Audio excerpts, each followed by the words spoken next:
Before you spend 10 grand updating outdated website copy, take a pause, because outdated usually isn't about the date your words were written. It's about one thing. Can a busy buyer self-qualify fast and trust you? But here's a curveball. On a normal web page visit, most people read maybe 20% of the words, and 28 is actually considered high. So if the deciding information isn't obvious, it effectively isn't even there, which is how people waste $10,000 polishing sentences, changing button copy, when the real issue is that the buyer can't find what they need when they need it. In this video, I'll show you how to define outdated properly using 3 lenses. Then I'll give you a simple triage so you know whether to retain, refresh, renovate, or rebuild your site. And I'll walk you through 4 quick tests so you can make the call without guessing. I was driving down this country road highway recently, and it hit me how bad most billboard ads are at their actual job, like around 95% of them. They're trying to cram in a logo, a tagline, a list of services, phone number, sometimes a whole paragraph on a sign you see maybe for 2 seconds while you're driving down the highway at 100 kilometers an hour. And then there was one billboard that actually worked. It had one image, one clear idea, one simple URL you could remember. And I realized this, that what I saw on 95% of billboards is exactly what's happening on most websites. Not that the words are old, but that the buyer's moving too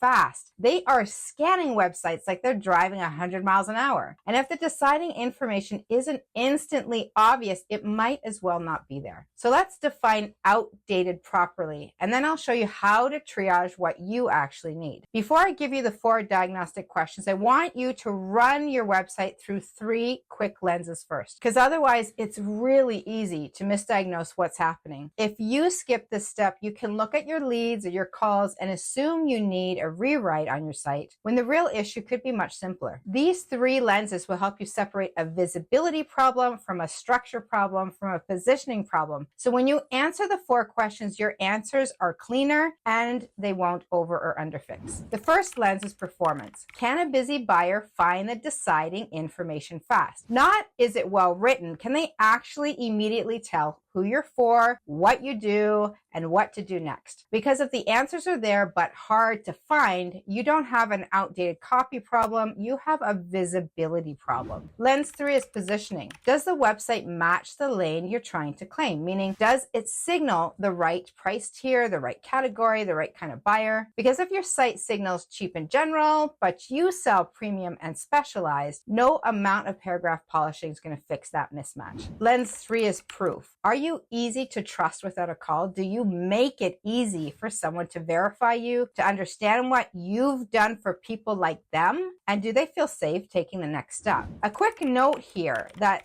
this is the one place where I do want you to handle the basics before you overthink copy. If your site makes it hard to tell you're a real business, hard to verify claims, or hard to contact you, fix that first. Otherwise, your lead quality and discovery call signals are going to be noisier than they need to be. So go through those 3 lenses first before this next part. Now let me give you the simple triage that tells you what level of update you actually need. There's retain, refresh, renovate, and rebuild. So that's the triage. Retain, it still reflects your business and leads are coming through. A refresh, it mostly fits and leads are coming through, but a few things are weak or missing. Renovate, your audience is still the same, but you've outgrown your site and it no longer reflects the caliber of your business. And then consider rebuild if your audience or your business has changed. Now let's make this practical. I'm going to walk you through 4 tests to figure out which bucket you are in. So test number 1 is the business drift test. This is the one that saves you from rewriting a website for the business you used to be.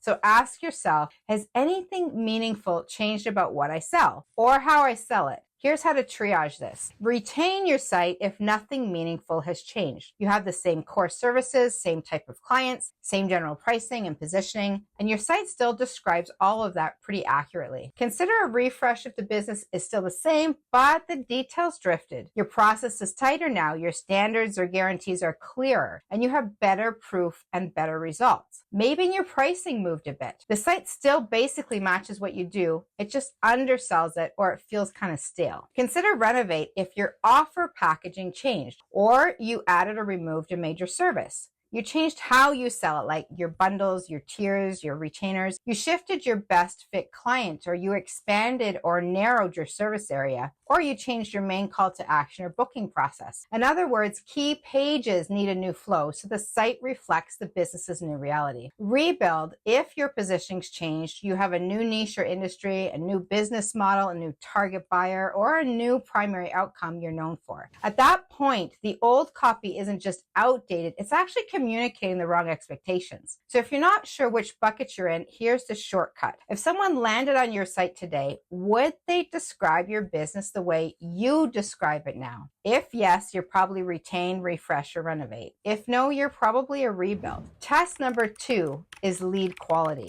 This one is simple. Are you attracting the right people? A quick way to check is to look at your last 10 inquiries. How many were a clear, obvious fit? Here's how to triage lead quality. Retain if it's a definite yes. People are reaching out already looking like your best fit clients. They understand what you do, and they're not trying to bend you into a totally different thing. Refresh if it's mostly yes. You're getting good inquiries, but a few still come in a little fuzzy. They're close, but they just need a little bit more clarity before they commit. Renovate if you're getting inquiries, but too many are the wrong fit. Not like once in a while, like regularly you're finding yourself thinking this isn't who we're for, or that is not what we do.